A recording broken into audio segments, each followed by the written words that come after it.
Hello and welcome to the 20th episode of the Real List podcast, a podcast about our real list. I'm your host, Ellis. And I'm your host, Gloria. And today we have a selection from me. I just wanted to say really quick, though, 20 episodes, that's almost half a year. We've got 6 more episodes, and then we'll have done this thing for 6 months. Yeah. So that's crazy. Pretty cool. Yeah.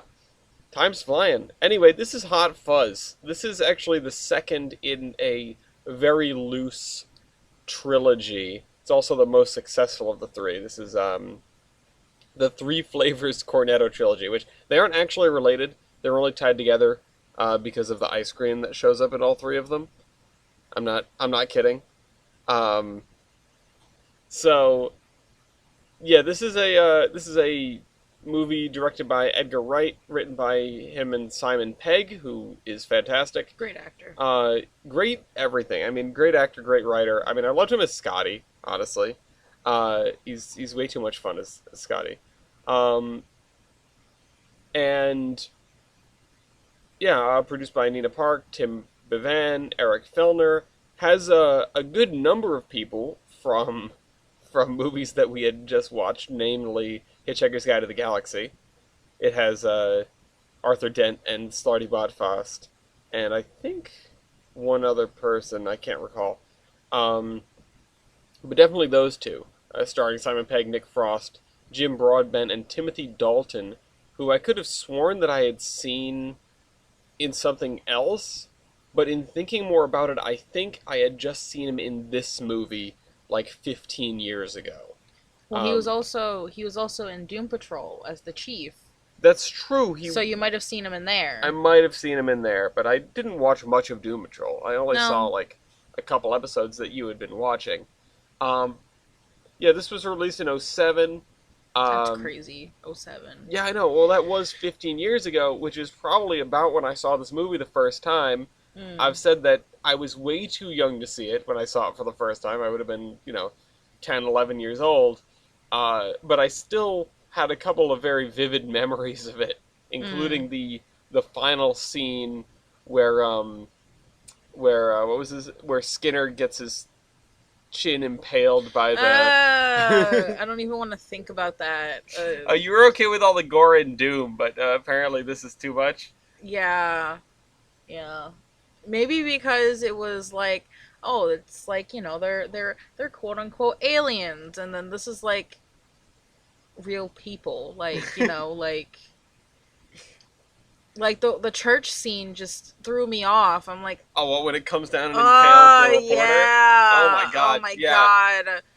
No, this movie goes from 0 to 100 really quick with the gore. It's like, oh, you sort of forget that you've had the gory moments, and then you get to the next one. It's like, oh my god! Yeah. The two people that played Romeo and Juliet getting axed down, and I'm just like, why? They had a traffic accident. They had a traffic collision. Traffic collision. A police officer man. Oh my god. The lingo in this movie is second to none. It's such a good movie.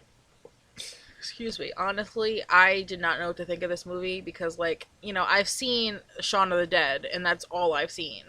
So it's like, I know what to expect, but, like, at the same time, I don't know what to expect. Like, I was calling it out. Like, I was calling out the scenes, like, oh, he's gonna... you were calling out the plot points. Yeah, I was like, he's gonna break the fence. He's gonna... For the jokes, I suppose. He's gonna break the fence. Oh, his pads are gonna be used for doodles, and I was like, see? Well, yeah, that's another one in this trilogy. I had forgotten that you had seen that. So, what, Shaun of the Dead? Yeah, Shaun of the Dead, which is probably... Shaun of the Dead is my favorite movie. I think I was the one who put it on the list. Well, I'm probably going to pick it next time because I want to continue this trilogy. I think we need to watch all three of them pretty close together. Okay, we can do that. But, you still have a pick in between. That's not important. What's important is what we thought of this film. And the funny thing about it to me is it goes from being a relatively... I mean, it's not super grounded, but for the first 2 acts, it's pretty, Simon Pegg is losing his goddamn mind because the town seems to be ignoring the murders and stuff like that. And then it turns into this cultish... Well, I was going to say, like, the most obscene, just shoot 'em up sort of action sequence Oh at the my very god, end. yeah. It's so And like I love how they cheesy. had in the like how they had the walkie-talkies. Everybody was talking to each other, Yeah. and I'm like, and the lady in the store was like, Sergeant Angel's back, and he's got a horse. Look at his horse, Look at his which is a horse. parody of "Look at His Arse" from the Yeah. first time he was in the store. Which is where they buy the cornetto, coincidentally enough. Anyway, only one school child allowed at a time. There were a lot of like close-up shots of signs and door handles in this movie, like an obscene amount of door handle I didn't shots. notice it until you told me about No? it. I didn't notice it until you told me about it, and then I noticed it, and I was like, oh, Yeah. okay. We were like 5 minutes, 10 minutes into this movie, and I'm thinking like, wow, there have been a lot of door handles so far, and just like these smash cuts, zoom cuts, like the way that this movie is shot, especially the action sequences, is just absurd. Like it goes from good to bad and all the way back around to good again. Like it's intentionally done, so it's not like, oh, it's so bad it's funny. It's just so it's so impossible to keep track of everything that's going on. It's just like cut in the middle of these fight sequences. Yeah. So sorry, I don't mean to cut you off, but the funny thing, my two funniest scenes in this movie that I've seen is when, the ending scene. You know, when they're all in the police station and they're... And the mine with the sea mine going off? Yeah, with the sea mine going off. He's like, fuck. And my other favorite scene is when he comes back to town and the lady on the bike is just riding no handlebars, just shooting these two pistols that she had in the basket of her bike. And then, what's his name? In the Nick Frost opens the door and she just goes toppling over the door. Yeah. That's like my favorite scene. That was... The fact that... So there are two things that I want to call out here. The first one is, at the beginning of that sequence, when Simon Pegg gets back to town, remember at the beginning of the movie the line that I can't stop quoting now, which is, everyone's packing around here. Like who? Farmers and farmers... Yeah, like who? Farmers and who? Farmers' mom. Who else? Farmers' mums. Something like that. It's obviously better executed than what I just did, but the point is when he gets back to town, the first person he runs into is a farmer who then calls for his mom, who runs up with a gun. Farmer and the farmer's mom. The two Andys are great. Like they're like the douchebag brothers that you didn't want.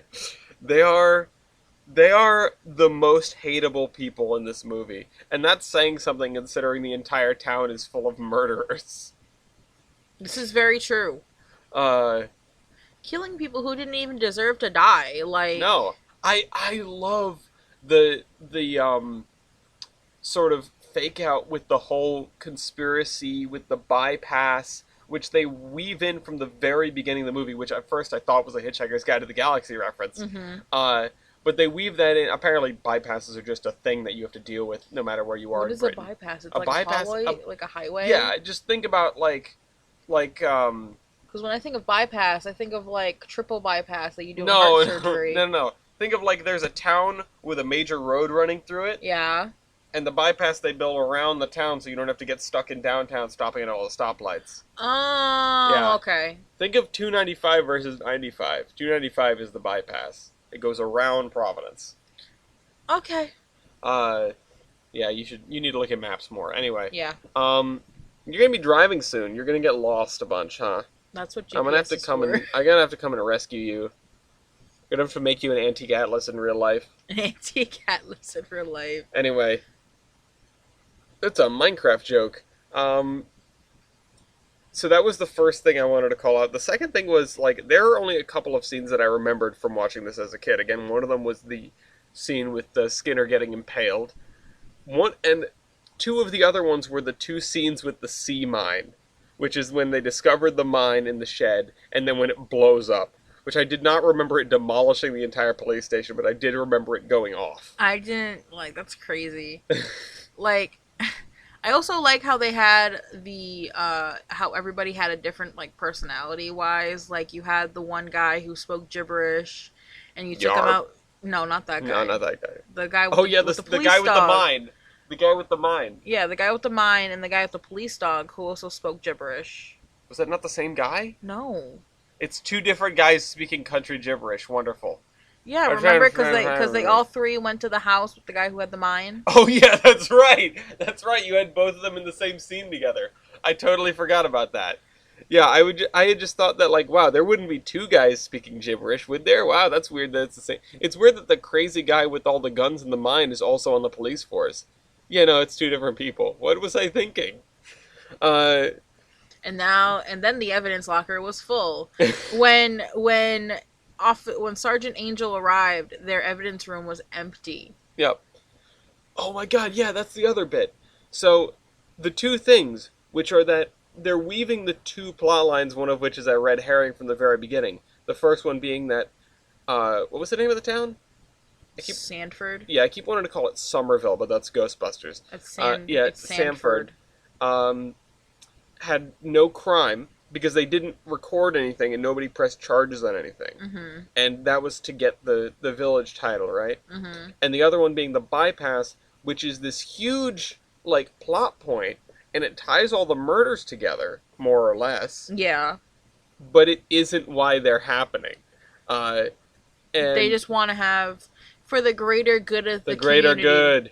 The greater good. Stop! Shut up! Shut up! And then, you can go ahead. Where were you going? I have no idea. I blanked out. For a second there. I don't know. It's just an impeccably well-written movie as far as, like, the actual storylines go. And you are right, where you have a lot of characters, and they're all pretty distinct. Mm-hmm. Like Simon Pegg's character is like, what the fuck is going on in this town? Like, he wants to do his job, and he wants to do his job well. He's devoted to his job. He loves being a police officer. Yep. And he just wants to do his job, and nobody wants to take his job seriously. Like, the whole reason he got transferred to Sanford is because he did his job too well in London. Yeah, and because the previous sergeant had uncovered this whole plot, and so they killed him. Mm-hmm. Which isn't something that's directly pointed out, but is definitely what happened. Yeah, because what's his name's father... the character that Nick Frost plays father was like, oh, you're just like this officer. Yeah. And then they try to murder him. Yeah. And wasn't the oddest bit for me, maybe it's referential to something, but the, like, camper trailer down in the crypt. Oh, yeah. Yeah, what the heck? I mean, that's where all the bodies are, I get it. But, like... why is there a camper down there? I don't understand it. Like, they killed the kids from the beginning of the movie. They killed the human statue. The human statue. Yep. They killed the shoplifter. Yep. They killed the guy. I mean, they killed all the important people. They killed the florist, and they killed the two actors, and they killed who was the other fella? The rich guy with the big gaudy mansion. Yeah. They killed the old man with all the artillery. Oh, they did? They did. You didn't see him down there? No, I didn't see him down there. There's a lot of bodies down there. There's a lot of bodies down there. Oh, man. I like how it only had a budget of, like, 12 to 16 million. Which, compared to Doom, Doom had a budget of, like, 70, 80 million. Oh, wow. They made way more money. Oh, yeah. This movie was wildly successful. Even compared to the other two in the trilogy, which were not unsuccessful, but I don't think they did nearly as well. I suppose we'll get to that discussion when we get to those movies. Yeah. But PC Danny Butterman. Oh, that's what his name was, Danny Butterman. Yeah. No, that one stuck out to me. Now, I learned that, what's his name? The fellow who's playing him. Mm-hmm. Only agreed to be in the movie if he could name his own character. So his name's Danny Butterman. Yeah, he just picked Danny Butterman. I like how this movie is like the English version of Point Break and Boys in the Hood 2. It is because they watch those movies in this movie. It is just it is the cheesy, crazy cop movie, but for the UK. And they mention in the synopsis that, like, or in the Wikipedia article, they were saying, like, yeah, we didn't have one of these in the UK. We didn't have this kind of movie, and everyone else has this kind of movie. And by everyone else, I assume they mean, like, America. Every state, city, and county in the United States has their own like crazy cop movie, and yeah, so then you get this, which is just the most British possible. Yeah. You know, in the ending, I thought Danny was really gonna die, and I was like, no, I don't want him to die. Like he's the comedic relief. Yeah, when he gets nailed by the blunderbuss, and I'm sitting there going, like, doing the very, like, rationalist thing, like, okay, what would be the point of the movie killing off this character right now? Like, there's no way. This has got to be a fake out. And then they do, like, the year later, and then he goes to a grave, and I'm like, no, he died! Butterman!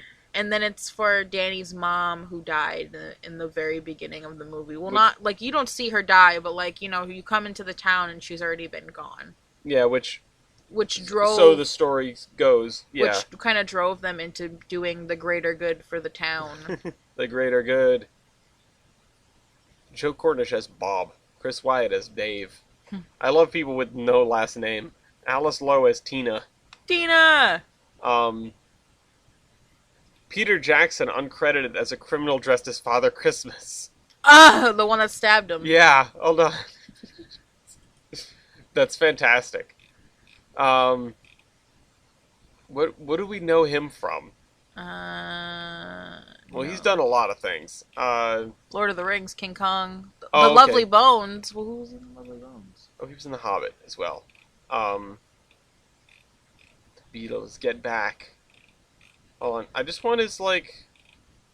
Yeah, there we go. No, that's awards. I want his filmography. Yeah, there it is. Yeah, Lord of the Rings, Fellowship of the Rings. You get 3 uncredited cameos in Lord of the Rings. Oh. He has more uncredited cameos than he has actual roles, it seems. This is insane. Oh, he was in District 9, apparently. What was he? Oh, the man at the pharmacy and The Lovely Bones. Again, uncredited cameo. Uncredited cameo in The Hobbit. Dwarf fleeing from Smaug. He's... Oh my god, what is with him in uncredited cameos? How does he make money? Does he just wander from film set to film set showing up and stuff? You need and some Kate background Blanchett people? was in it. Who was she? As Janine. Oh. I really thought we were going to come back to Janine. I thought so too. I thought that she was like gonna come and find him in Sanford and then like get killed. Oh, Because, wow.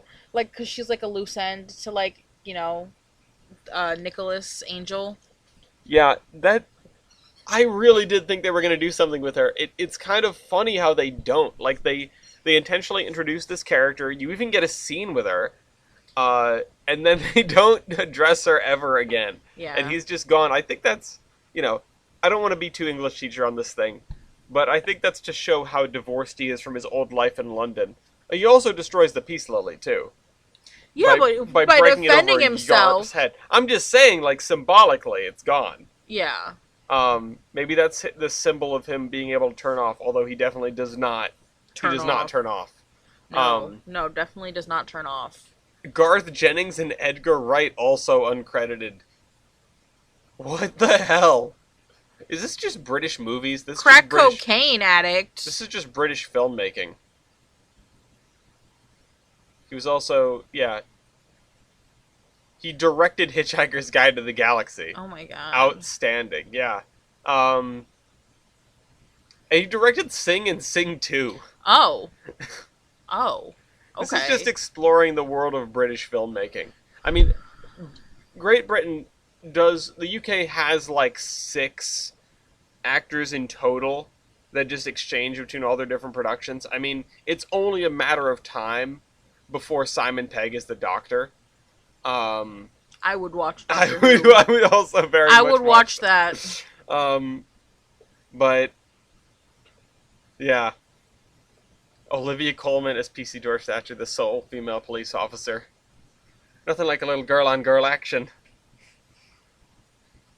That's the other thing. It is really a shame that you get this beautiful denouement of, oh, everyone's together in the police station, they're like enjoying their jobs again, and they're doing their paperwork for all the the whole town that they rounded they're up. like, this is gonna be a lot of paperwork. Yeah, and then the police station blows up.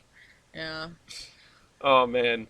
I thought the sea mine was deactivated. Apparently not. Apparently not. That's why when we got back to the first scene with it and they pulled out in the field and it's like, it's deactivated. I was just like, that doesn't look deactivated. I don't know about that. I have a vague recollection of a big explosion. I like the scene where he hits it with the gun in the original scene, and they just flee and they just jump over the bushes. Yeah. And then it doesn't explode. Also, I like how they have established in this universe that building demolishing explosions are basically 100% survivable. The only person who was dead in a building leveling explosion is the guy who was already dead, the guy who owned the mansion. As far as we know, everyone else in the police station survived, maybe except for the one dude who was standing next to the sea mine. You mean the one that was trapped underneath underneath the one underneath it, sorry. Who was the camera guy, right? Yeah, for the street cameras and stuff. You want to do something useful? They showed the street cameras and I just went, Simpsons did that. Because I don't remember, it was a little while ago, there was the episode with Flanders and all the cameras. I know you know, I'm just trying to remember, like, that was probably a few months ago. I don't watch The Simpsons. I'll watch it every here and now and again. Like, if it's on, I'll watch it. Yeah, we just happened to catch that episode. Honestly, this movie was 2 hours long for no reason. No, you thought it was too long? It was too long of a movie. Like, I feel like they could have totally gotten to the point of the movie.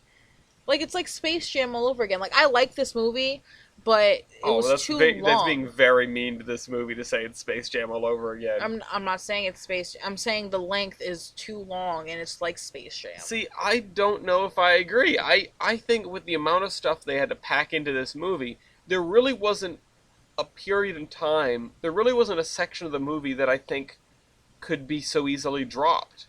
All the bits that were relatively unimportant, like, for example, the scene with his ex, they're pretty short, and they're pretty full of jokes, too. Like, it's 2 hours long so they can cram all this stuff in.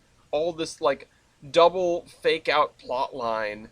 All these characters that actually are distinct and different. And all of these jokes. And all the payoff for these jokes. I mean, there were, like I said, with the bypass, and of course with the mine, and with the farmer's mom's gag, just everything in this movie is set up and payoff except for the X scene. I feel like maybe they should have cut that scene out or made it a little shorter. I think it was funny enough. I think it was fun. You got the. It's like the same joke repeated 3 times, but the scene is only like a minute. Actually, what I wanted to ask you, because I didn't recognize this, when, there's someone calling for you from London, and he's always like, oh, tell them I'll be busy or whatever, or tell them I'm out, or in the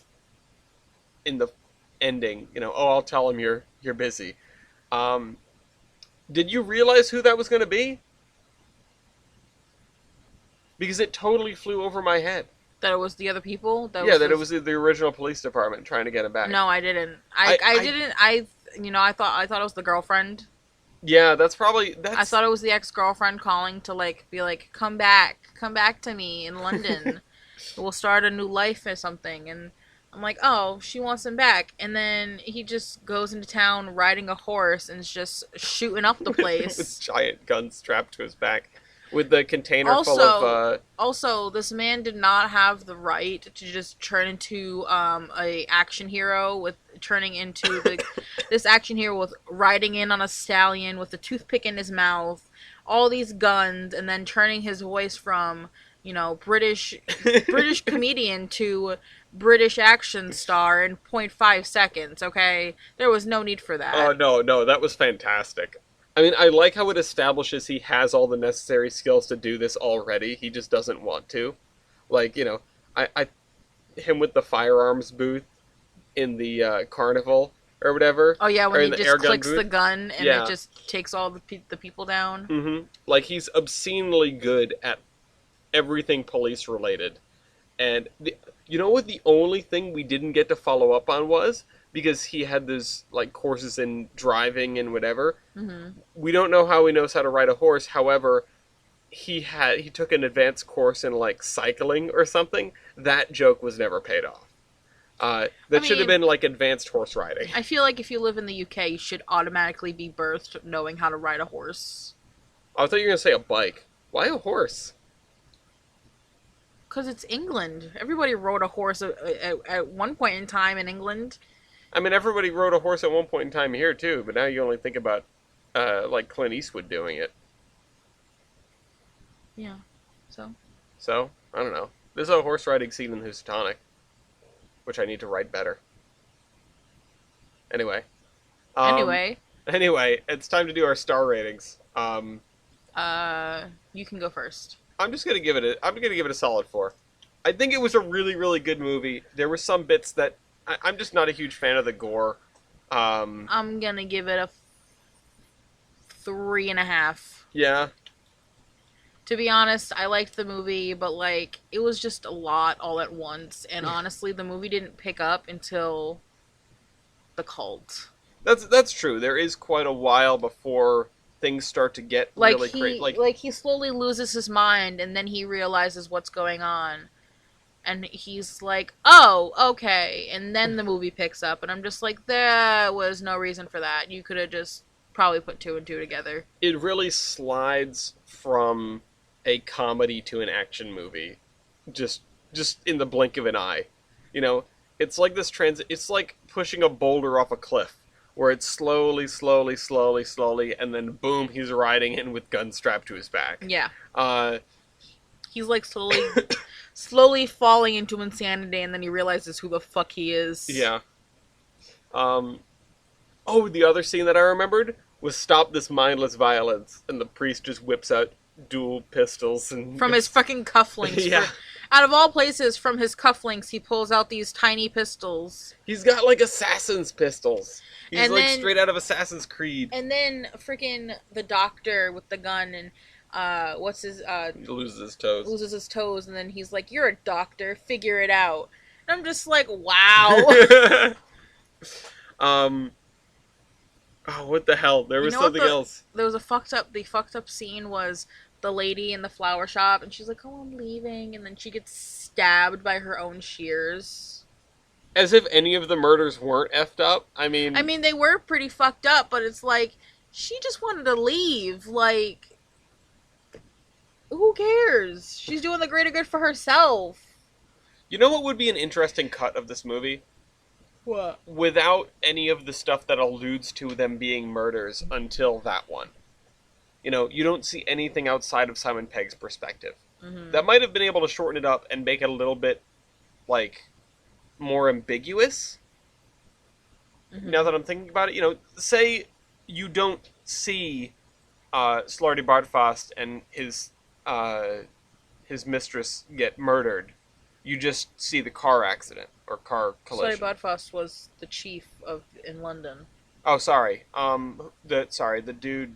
You know who I mean? The actor. Yeah. The actor dude. And his mistress get decapitated. Mm-hmm. Decaffeinated. Unalived.